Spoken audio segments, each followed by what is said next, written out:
जगद्धात्री नमस्तुभ्यं विष्णोश्च प्रियवल्लभे यतो ब्रह्मादयो देवाः सृष्टिस्थित्यन्तकारिणः नमस्तुलसी कल्याणी नमो विष्णुप्रिये शुभे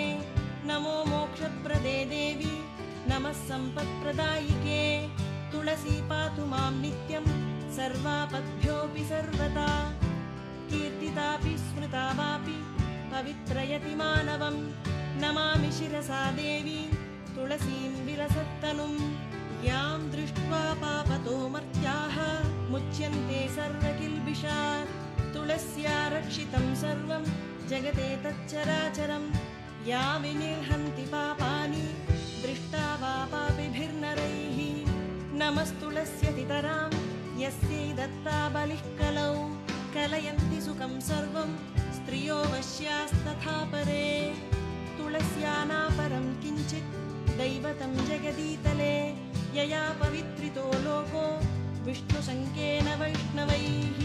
तुलस्याः पल्लवं विष्णोः